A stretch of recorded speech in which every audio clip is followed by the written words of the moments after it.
Salut tout le monde, j'espère que vous allez bien. Aujourd'hui, nouveau débrief, rapport de base du 21 juillet. Qu'est-ce qu'ils nous ont mis dans la mage aujourd'hui? Je m'attendais pas du tout à ça, mais ils ont vraiment sorti un nouveau mode qu'ils appellent le mode aventure. Je vais vous détailler un peu ça.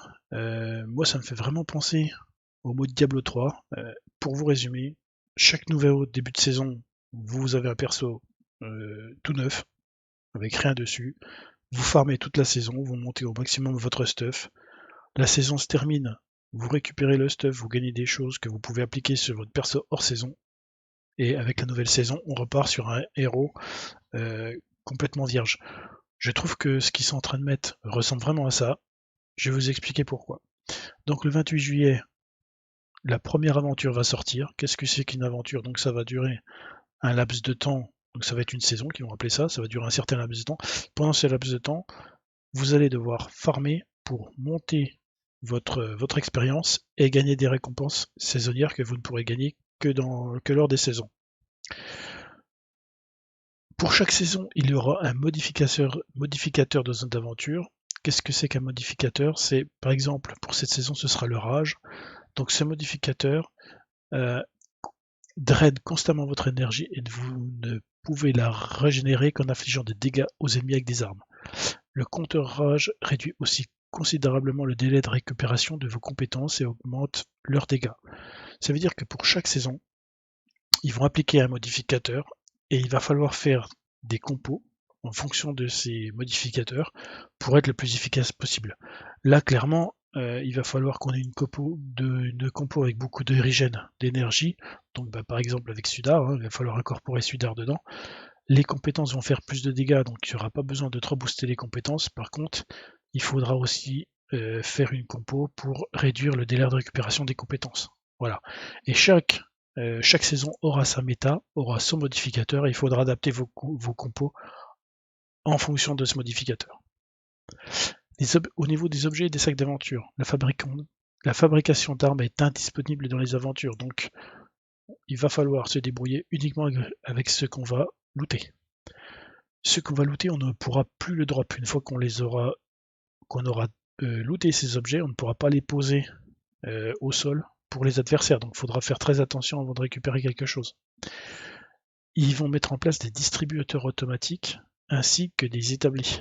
Donc il faudra beaucoup farmer pour avoir des armes dans les distributeurs et également faire très attention à la durabilité des armes. Et pour cela, on pourra les réparer dans des établis pour ne pas les perdre. Peut-être qu'on pourra les drop qu'une seule fois par zone. Donc, il faudra faire très attention à la durabilité de nos armes. Et pour ça, on pourra les réparer dans les établis. Comme pour votre niveau de puissance, votre sac à dos est distinct du sac à dos de la campagne principale et sera réinitialisé à chaque saison d'aventure. Ça veut dire qu'au départ, on aura peut-être un sac avec 30 ou 40 places, ce sera tout. Et ce sera au fur et à mesure où on farmera, où on augmentera notre niveau, que notre sac à dos sera de plus en plus gros. Donc c'est vraiment si vous recommencez à sauver le monde presque. À chaque saison, on va recommencer à sauver le monde. Avec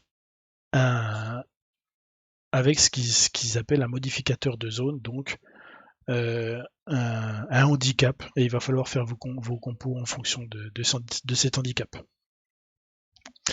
Moi je trouve que c'est vraiment un mode qui peut être très intéressant, ça va nous apprendre beaucoup de choses, et puis là vraiment pour ceux qui aiment farmer, là vraiment ça va devenir un gros jeu de farm.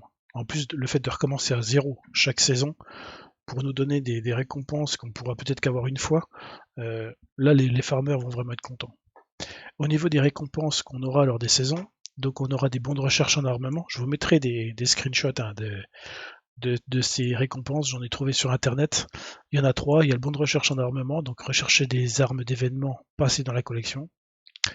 Les récupérateurs fondamentaux, donc qui vont modifier les avantages des schémas d'armes. Et les surchargeurs, faites passer les schémas héros aux survivants de votre campagne principale du niveau 50 à 60. Donc ça veut dire que tous nos héros hors saison, on va enfin pouvoir les upgrader. À la fois notre niveau, le niveau des héros, le niveau des schémas. Vous pouvez regarder, vous pouvez faire le test, je l'ai fait tout à l'heure. J'ai essayé d'augmenter une arme mythique 130, et effectivement, on va avoir la possibilité de l'upgrader avec ces fameux surchargeurs. Donc là, par exemple, pour le boss, vous avez votre boss à faire. Si vous avez la chance d'avoir une arme mythique, la main ou le lance-roquette, vous le surchargez. Le boss, il ne met pas plus d'HP, il va en prendre de belles doses, le boss. Hein. Ça va être encore plus facile de le faire. Pour cette saison, ce sera donc les friches éclatées. Donc ce sera une nouvelle map où on va pouvoir gagner un nouveau perso. Alors ce sera Dennis. C'est plutôt sympa, c'est quand même un personnage emblématique de Sauver le Monde.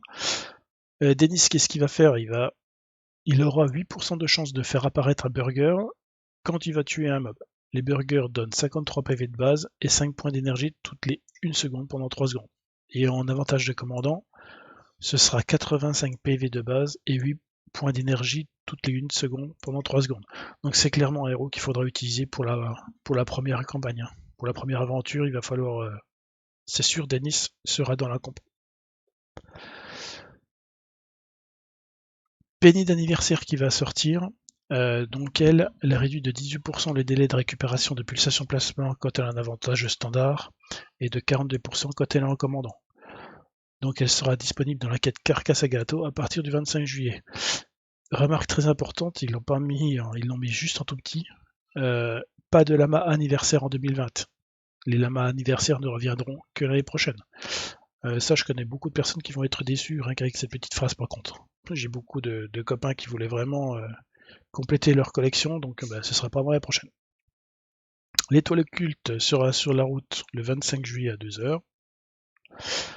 Ensuite, on va voir Kyle Ankylosaur, donc avec Courage de Saurien, donc qui va restaurer 2,125% du PV max en utilisant surcharge cinétique et 6,375 quand ce sera en avantage de commandant.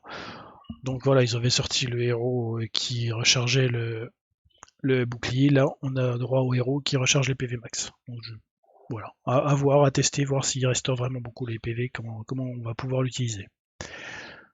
Vraiment, les farmers vont vraiment être contents parce qu'ils vont ressortir Sudar fossile vivant. Donc, allez voir sur la chaîne, j'ai fait une vidéo où j'ai plusieurs compos avec lui, dont une, comme il restaure des points d'énergie par seconde, 12 points d'énergie s'il est commandant. J'ai une compo où il farme le bâton à musique et il fait énormément de dégâts. Et vous spammez le bâton à musique de manière quasiment illimitée. Donc à la fois vous tuez toutes les carcasses qui vous approchent, et si en plus vous avez construction à côté de vous, en même temps ça farme, puisque vous cassez les constructions, vous récupérez la brique, le fer, le métal, etc. Donc très très gros perso, celui-là à acheter obligatoirement. Ensuite, Luna Jurassic, pareil, très très bon personnage, il y a des compos sympas à faire avec elle. Elle ajoute des PV, elle ajoute un pourcentage des PV actuels aux dégâts des armes de mêlée, donc vraiment très très bon héros. Je vois beaucoup de gens la jouer en principal et ils ont raison. Donc elle sera dans la boutique le 25 juillet. Le 1er août, c'est Queen qui sera sur la route. Fiona Typhon sera disponible dans les quêtes à partir du 1er août. Très très bon ninja aussi, Fiona Typhon. Augmente de 45 le taux de critique des épées, des haches et des faux. Donc elle est utilisée dans beaucoup aussi de compos ninja. Donc à aller chercher aussi. Et enfin, comme je vous disais, un Archaeologist aussi qui ressort. Donc vraiment un patch note pour les farmers. Ajoute 128% d'efficacité des attaques lourdes, de charge antimatérielle. Donc c'est pareil, elle a ajouté avec Sudar dans les compos farm très très utilisés.